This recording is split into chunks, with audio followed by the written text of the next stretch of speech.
buenos días. Bueno, digo buenos días porque estamos comenzando día temprano. Soy Carmen González desde la Clínica de las Emociones. Hoy día, bueno, primero preguntarles cómo fue el fin de semana. ¿Sí? ¿Estuvo bien? Bueno, y si estuvo mal es porque a lo mejor este problema se viene repitiendo. En ese caso hay que ver por qué razón. Recuerda que todo puede ser arreglado, todo. Los problemas tienen solución. Claro, una solución, digo, que te va a dejar contenta, ¿no es cierto? Pero después de un proceso. Si a alguien se le ocurre, por ejemplo, un puesto y no lo consigue, bueno, te aprendes a frustrar, pero te vas a quedar contenta porque te vas a dar cuenta cuál fue tu error y la próxima vez lo arreglas. Muy bien. Entonces ahora vamos a conversar de un tipo de personas que se les llama narcisas y que abunden en nuestra sociedad en mayor o menor grado. No vamos a hablar de esa persona totalmente narcisa que vuelve cosa, objeto y tortura a la pareja o a la familia. No, vamos a hablar de personas que pueden tener su familia, que pueden tener afecto por ellos, pero su sesgo es un cierto egoísmo. Ego es yo, solo piensan en ellos en determinadas circunstancias, en mayor, ya les digo, o menor grado. Vamos a hablar primero del narcisismo. ¿Qué cosa es el narcisismo? Porque hay un narcisismo que es bueno. El narcisismo primario es aquel con el que nacemos. ¿Qué quiere decir un narcisismo? ¿Quién es Narciso? Que solo piensa en él, el narciso. Entonces, cuando hablamos de narciso, estamos hablando de un narciso primario, de un bebé, porque él es el centro de la vida. A él no le interesa que la casa se venga abajo, él quiere su teta y estar abrigadito, si no grita, se molesta el bebé. A él no le interesa que su mamá esté enferma, que tenga la tetita hinchada, que no pueda darle de mamar. Él quiere su leche, quiere estar caliente, si no grita. Porque claro, viene de lo que llamamos homeostasis, con H, que quiere decir un estado, decimos, del nirvana, o sea, ya estás en un mundo donde no necesitas nada, en la barriga de la mamá, en el útero, en una piscinita, porque hay agua y maravilloso. Pero cuando naces necesitas que el mundo te acoja, que calmen tus necesidades. Eso necesitamos todos los seres humanos. A veces se da bien, otras veces el niño puede perder a la madre, el niño puede ser que tenga una madre nerviosa, una madre depresiva. Hasta hay mujeres que los amaquean y hasta que los matan, hemos visto en los medios. ¿Por qué? Porque el llanto del niño convoca el llanto desesperado que tiene quien lo escucha algunas veces. Yo les he contado que una vez una paciente me dijo: doctora, casi mato a mi sobrino, solo porque él lloraba, pero era una paciente que tenía esquizofrenia, y para que una señora se enloquezca porque de esquizofrenia y locura, es porque había tenido tan poco en la infancia, había llorado tanto siendo niña, probablemente porque la madre estaba detrás del padre, porque había descubierto que tenía otra persona, y esta señora se enloqueció y la dejaba con una niña de 12 años, que podía atenderla. Entonces, ¿cuánto lloraría? Qué dolor que cuando esta señora crece, se enloquece.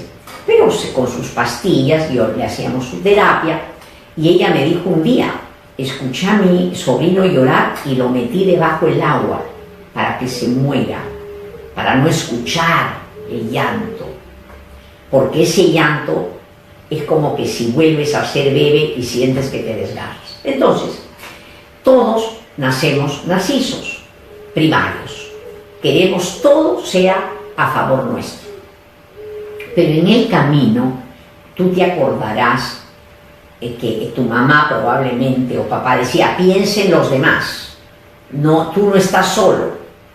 Para comenzar, empiezas por ese narcisismo, empiezas a abandonarlo de alguna manera, no totalmente, porque necesitamos también un poquito de narcisismo para sentirnos lindas, para sentirnos bien, para sentirnos que valemos, o sea, para querernos a sí misma. Necesitamos un poquito de narcisismo, pero no que yo sola creo que soy la maravilla y a los demás los maltrato, tampoco. Entonces, se necesita un poquito de narcisismo. El niño va abandonando ese narcisismo primario, entonces piensa en los demás. Yo me acuerdo que mi madre, cuando hacía un bizcocho y yo me lo quería comer, decía, piensa en los demás, todos quieren comer. Entonces las madres de diferentes maneras, o padres, nos enseñan a pensar en lo que sienten los demás. Esto es fundamental para la vida. ¿Por qué? Porque esta manera de pensar en los demás va a hacer que se instale dentro de mí como un filtro para saber cuando hablo, cuando exijo, cuando pido cosas, cuando me molesto, cómo estoy actuando y cómo eso está hiriendo a los demás. Porque si soy bebé, soy sola yo. Pero si yo vivo en una sociedad, si yo trabajo, si yo vivo en familia, yo tengo que tener un filtro para poder saber cómo está cayendo eso en los demás. Y si va a caer algo feo, no lo digo. ¿Y por qué? ¿Solo por considerar a los demás? Sí, pero también por otra cosa. Porque cuando herimos, cuando atacamos, nos sentimos culpables. Y es otro paquete que tenemos dentro. Y no tenemos por qué sentirnos culpables. Entonces, más bien tenemos que modificar. Si me estoy dando cuenta que soy muy egoísta, tengo que ver el origen para modificar. Si no se ve origen, es muy difícil. A veces nos hemos sentido solas en la infancia, o solos. Es como que hubiéramos, en la infancia, la mamá se va a trabajar, el papá se va a trabajar y nos quedamos solos. Y sentimos que nadie se preocupa de nosotros y sufrimos. Pero también aprendemos que no hay que preocuparse de los demás. La mamá se va a trabajar y nosotros creemos que nos abandonan, y miles de personas vienen con ese problema. Mi mamá me abandonaba porque a lo mejor no lo dejó con alguien que le tenía que decir, verbalizar, porque el niño cree en la palabra y es importante. Tu mamita está trabajando, por esa razón es que no ha venido ahorita, pero ya va a venir. Entonces al niño, porque cada minuto del niño es un mundo, es un siglo. Entonces imagínense un niño, estoy solo, se enfurecen y se meten dentro de ellos, se enroscan. Entonces ya no pueden pensar en los demás. Y a lo mejor la madre se iba a trabajar, a lo mejor el padre se iba a trabajar para poder pagar las cosas de la casa, pero en la mente de él se genera que nadie piense en él. Y a veces pueden venir los padres, muchos dicen, el padre viene en la noche, la madre viene en la noche y viene a gritar, oye, ¿qué has hecho? ¿Dónde está tu tarea? El papá dice, pobre, no porque no los ame, piensa en ellos, pero son infantiles y se desesperan de pensar de que los hijos no estudian cuando ellos trabajen para que estudien. Y como son inmaduros, no sienten, trabajan por los chicos, pero no se dan cuenta lo que el otro siente con sus palabras. Los quieren, los gritan porque quieren que sean estudiosos, pero no tienen el filtro que hace que el niño aprenda que todo lo que dice tiene que ser medido. Yo tengo pacientes mayores que van a trabajar y no, en los trabajos no los aguantan. ¿Por qué? Porque van a un comité, algo no les gusta y ¡pum! Yo me acuerdo que cuando yo trabajaba había un abogado brillante que lo sacaron, porque en los comités decía, pero ¿y tú qué sabes? ¿Tú qué sabes? O sea, no se sabía controlar. Y para las relaciones humanas, yo no trato con objetos, ni al televisor le puedo pegar. Yo necesito considerar, crearme ese filtro. Claro, pero a veces hay mucha rabia, porque me han dejado siendo pequeña, me han abandonado. no se han preocupado por, me quedaba solito haciendo mis tareas, y entonces el niño está lleno de odio, y ese odio hace que se sulfure cuando las cosas no le gustan, y suelte sin darse cuenta lo que el otro siente con sus palabras o con sus hechos. Por eso es importante ver el odio que uno trae de niño, el dolor, porque eso es como que un cuarto está lleno. ¿Yo qué voy a poder de muebles? Yo no puedo hacer entrar nada. Por eso es importante mirarse y ver mis penas, imaginar las penas de hoy, los llantos de hoy, tienen que ver con la infancia. Entonces de esa manera voy desalojando esas emociones dolorosas y puedo empezar a mirar a los demás. Entonces, pero vamos a seguir. Entonces el niño, de acuerdo a su infancia, es más o menos narciso. Cuando ha sido querido, respetado, no ha habido mayores problemas, ese niño, como lo han considerado, empieza a considerar al resto. Y es un niño que va al colegio riéndose, puede compartir sus juguetes, puede ser una persona que en su casa, porque hay chicos que en el colegio se hacen querer, pero en la casa tienen miedo que no los quieran, pero en la casa les sale toda su cólera, no estudian, sabe Dios qué hace. Muy bien, pero debemos quedarnos, narcisismo es ese quererse a mí mismo, debemos quedarnos con un poquito de cariño hacia nosotros, para que nos respeten los demás. O sea, tiene que haber un equilibrio entre considerar a los demás, no herirlos, pero tampoco permitir que me hieran, y yo quererme. Y quererme quiere decir cuidarme también. Uno puede ver a alguien muy narciso cuando va a la calle y tiene que estar perfectísima, porque allá eso es inseguridad, ya es un exceso de narcisismo, quiere que todos lo miren o todos la miren, pero también tienes que pensar cómo te estás cuidando, desde tu cuerpo, desde si estás estudiando. Si tú te sientes valiosa, entonces vas a avanzar en la vida bien, medianamente bien, pero si tú traes una falta de ese narcisismo porque te lo han sacado, puedes convertirte en siervo de todos y no preocuparte de ti. Entonces, el narcisismo quiere decir ese amor hacia mí misma, pero que tiene que ser equilibrado con amor hacia los demás. Cuando pase el tiempo, ¿qué es lo ideal? Que nos quedemos con este narcisismo de no solo pensar en nosotros, sino que también pensar en el mundo y de estar felices de pensar en el mundo. Hay mamás o padres que dicen, piensa en los demás. No se saca nada con decir eso.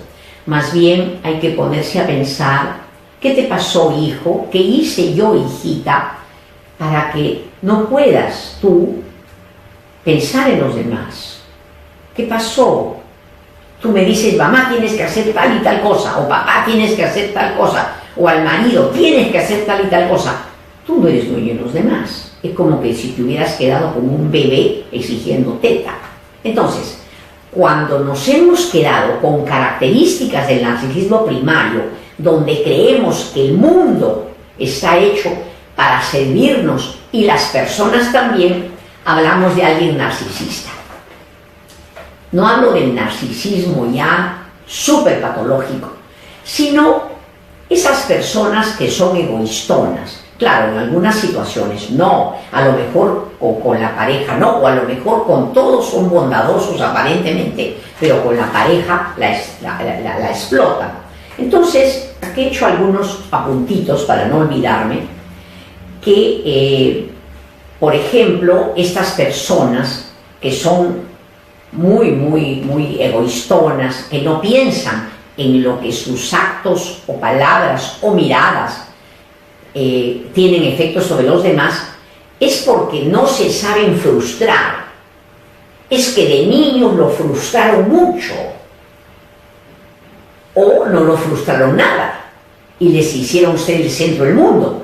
Entonces se casan, tienen una pareja, por ejemplo, y creen que la pareja está a su servicio. Claro, si el marido está enfermo lo van a atender, lógicamente, pero en líneas generales, si pensamos quién da más, va a dar la otra persona, el narciso no. Pero como en el mundo hay personas que les gusta más dar, como a este narciso le gusta más recibir, a lo mejor empatan, pero esto tiene un término y un fin, porque llega el momento en que si la pareja es muy sierva o muy siervo, finalmente se va a cansar del narciso. El narciso cree, o narcisa, que ya tenerlo de pareja o tenerla de pareja ya es un logro para el otro. Pero son así porque tienen que conseguir todo, porque no se saben frustrar. Cuando se cierra una ventana, no es que dicen, caramba, qué cólera, pero ve otro. No, ¡pum!, se quedan frustrados. Se quedan como una vez vi un loro, que tenía un ponchito el loro, y fui a una casa y vi un loro, pero parecía muerto. Estaba con su pico abajo y el ponchito. Y estaba ahí como 3 horas de rabia, porque le habían puesto poncho al lorito. O sea, se quedan así, rabiosos.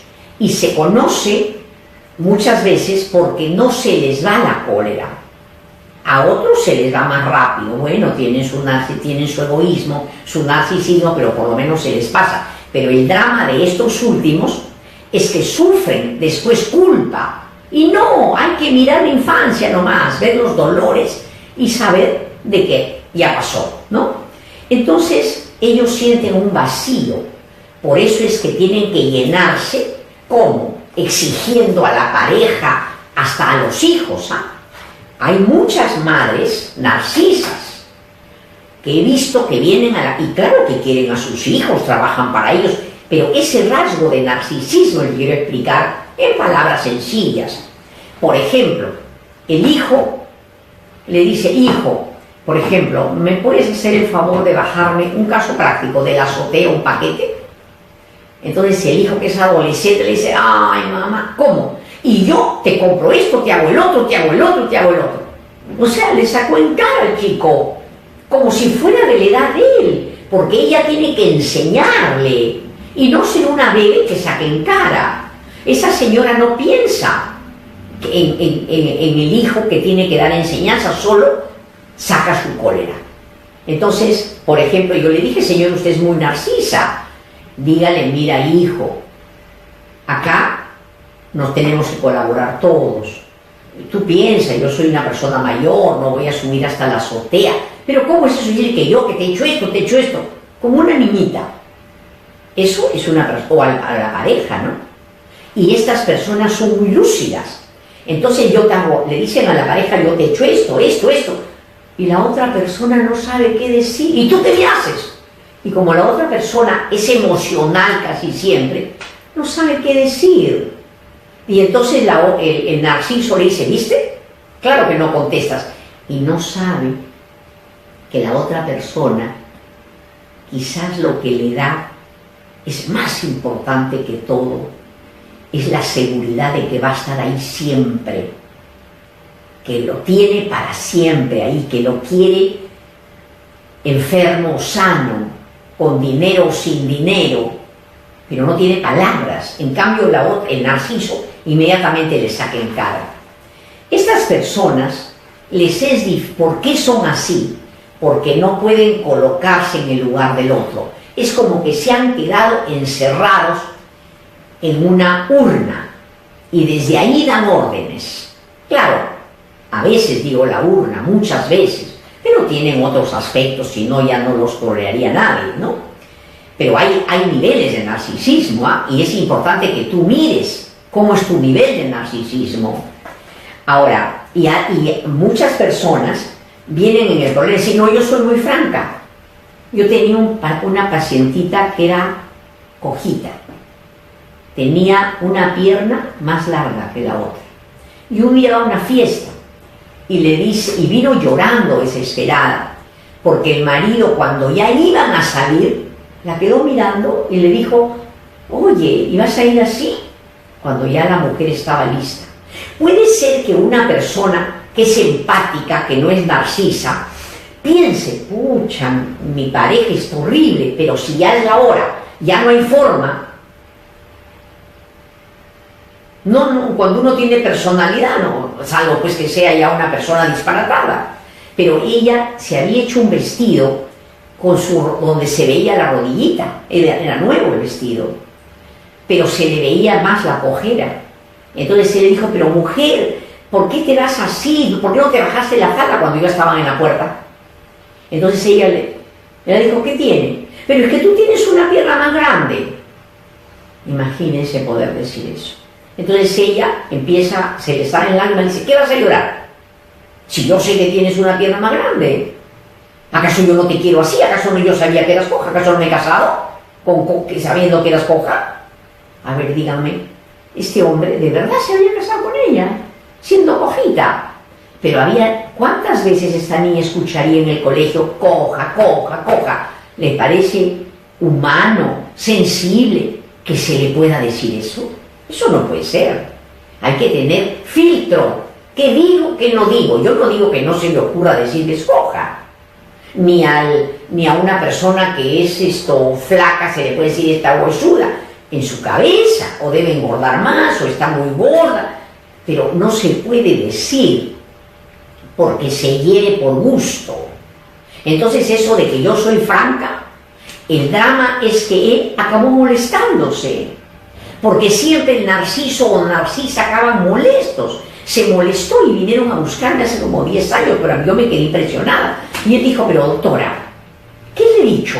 Le he dicho algo y ella quiere separarse ahora. ¿Qué he hecho? Entonces tuve que explicarle, pero a estas personas no se les puede hablar de frente con lógica, porque tienen otra lógica. Entonces hay que decirle suavemente, sí, yo comprendo de que usted no ha querido, pero si se pone a pensar de que ella le dolerá, mejor no decirlo, porque si es su pareja.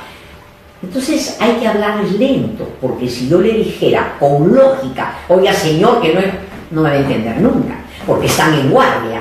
Siempre se conoce a las personas narcisas cuando yo no estoy de acuerdo en algo y saltan como leones, porque en el fondo hay miedo a no ser aceptados, a no ser queridos. Cuando la persona es más desarrollada y va abandonando su narcisismo, reconoce su error. Claro que molestará, pero lo reconoce, dice, qué bueno lo que dijiste, qué bueno. Pero acá no. Estas personas tienen mucho vacío interno. Entonces, por eso es que no pueden. Por eso es que nosotros acá en la clínica somos psicólogos, pero no hacemos la psicología, que es dar consejo, porque de consejo no se saca nada. Porque si a este señor le hubiéramos preguntado, que él no fuera el protagonista, oiga señor, ¿le parece que su amigo pueda decir a su mujer que es coja, coja? ¿Él qué diría? Claro que no. Pero él lo dice con su emoción. Y después, con esa emoción no puede reconocer error. Estas personas, entonces, no pueden... Y la maravilla del ser humano, cuando uno ha desarrollado, es ponerme en lugar del otro. Ponerme en el lugar del otro. Un gerente muy empático con el que yo trabajé me decía, trabajaba también allí un secretario que era terrible porque te decía cosas disparatadas. Entonces él me decía, ¿te diste cuenta, Carmen? La burrada que dijo, pero él muy sereno en las reuniones, decía, lo que propone él me gustaría profundizarlo más. Por ahora lo dejamos, pero hay que profundizar. Acabaron sacándolo, porque claro, el trabajo no es un lugar para aprender, pero acabó sacándolo. Pero siempre proponía cosas, o cuando este señor se alteraba y criticaba a otros, él decía, tranquilo, qué bueno que sepas criticar, pero hay que hacerlo un poquito más suave. De esa manera se deshizo del secretario, pero no lo hirió nunca. Para mí fue un ejemplo. Bueno, estas personas no se pueden sentir culpables, quieren utilizar a los demás, pero les cuesta solidarizarse. Esa es otra manera de conocerlos, con los problemas de los demás y del mundo.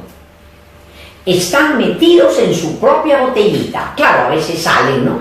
A veces salen, pero tienen grandes espacios donde se meten a su botella.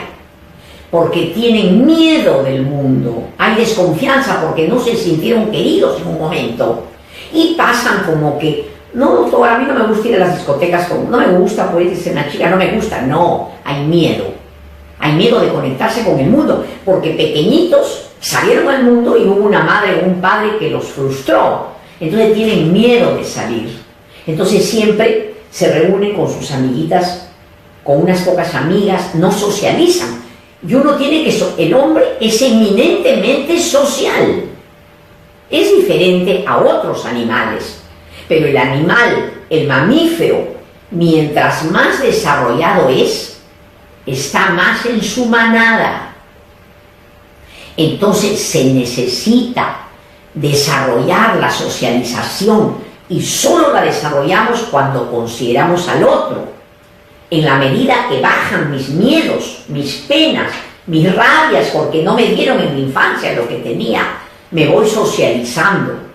Y se socializa mejor, no el más inteligente, no el que sabe más, sino el que tiene más desarrollo emocional, inteligencia emocional. Sus conocimientos, decirlos en el momento oportuno a la persona que se necesita. A veces escuchar. A veces la persona, estoy en una reunión y ayer me contaba una amiga de que llegó, ella es una persona que vende cerámicas lindas. Y es una mujer mestiza y llegó un señor a comprarle. Pero el señor llegó hablando de política y hablando de los cholos y a ella le enfureció tanto que se empezó a pelear con él y el hombre se fue. Y le iba a comprar un juego completo de 144 piezas de cerámica y no se las compró y me llamó diciéndome, pero es que dije lo que tenía que decir, ahora no me arrepiento porque descargué. Y su hermana me decía, ella dice, la hermana no, ella me dijo, mi hermana dice que ella también trabaja en el taller y he sido una burra por haber dicho eso. ¿A ti qué te parece? Es mi amiga, ¿no? Entonces yo le dije, mira, si tú haces un taller, tu objetivo es vender. Si tú me dijeras, este es mi amigo o quieres ser mi amigo, bueno, lo mandas al diablo y no es tu amigo, o cortas una amistad. Pero si tu objetivo es vender, ¿por qué te dejaste avasallar por la cólera y lo atacó al posible comprador? Se dejó invadir por su narcisismo, a ella no le podían decir nada, además ella es socióloga, ¿por qué? Ignorante porque tiene plata. No es así. Entonces, para socializarnos tenemos que trabajar nuestro narcisismo primario para que no se salga y tener una autoestima. Si alguien me falta el respeto, yo tengo autoestima y digo, mira, tú no vas a ni decirme eso, ¿no es cierto? Pero no enfurecerme, porque el que ataca tiene su problema, no es mi problema. Mi problema es tolerarlo o no. Entonces, he hablado de esto, ¿para qué? Para que ustedes, además estas personas creen que no tienen defectos. Y esto se forma en la infancia, por eso es que aquí en la clínica los invitamos a venir a las terapias y a los talleres. Y aprovecho para decirles que tenemos 3 personas, terapeutas excelentes solo en niños, y tenemos un taller que empieza el 22 de julio, ahorita empieza el taller, para niños de 3 a 11 años, donde les enseñamos justo a socializar y a controlar sus emociones. No es terapia, es paraterapéutico, o sea, nosotros les enseñamos a que controlen y enseñamos a los padres a tratarlo. De 3 a 11 años hay 3 grupos, de 3 a 5, de 6 a 8 y de 9 a 11, así es que los esperamos aquí. Después en Miraflores, vamos a hacer en Benavides, pero por ahora no. Pero en Benavides, en Los Olivos tenemos en Manuel Asensio Segura 382, frente a una avenida, frente al Megaplaza, cruzando Panamericana. Es una casa blanca con verde, un pequeño chalecito. Vamos a empezar nuestro taller de adolescentes de 15 a 17 años el día 4 de agosto hasta septiembre. Está con un precio promocional, 240 soles por todas las sesiones, así es que pueden venir. Hay que convencer a los chicos, hijito, dame gusto, vamos, porque allí ya se van a hacer, sí, lo que queremos en ese taller es que los chicos aprenden a caminar seguros en este mundo que es tan complicado y que no se van a arreglar solo por el taller, pero sí va a ser algo muy importante. Se van a dar cuenta que sus padres no han querido herirlos, que de ellos depende ser felices y que hay esperanza, que no se desesperen porque tienen pensamientos feos o porque sabe Dios que tienen, y que sepan de que si están con problemas será por algo. También el día lunes tenemos hoy para que vengan una terapia, es de responsabilidad social, porque hay programas que nosotros cobramos como cualquier profesional, pero también tenemos programas sociales. Hoy hay un programa social, Brahma Kumaris viene y hace meditación y pone una alcancía para que ustedes pongan lo que quieran. Pero vengan al taller, relájense, aprendan a meditar. Hoy día lunes, ¿no? ¿Qué más tenemos? Y nada, el jueves ya nuestros talleres para crecer, y vean siempre el Facebook Reconociendo Emociones, que es de la directora de Olivos, Jimena Castro, que tiene artículos interesantes. Y miren nuestra página y coméntenla y compártanla, que gracias a usted la gente va a estar mejor. Además, recuerda, tú eres nuestro agente terapéutico y no estás solo ni estás sola. Me despido, soy Carmen González, abrazos para todos.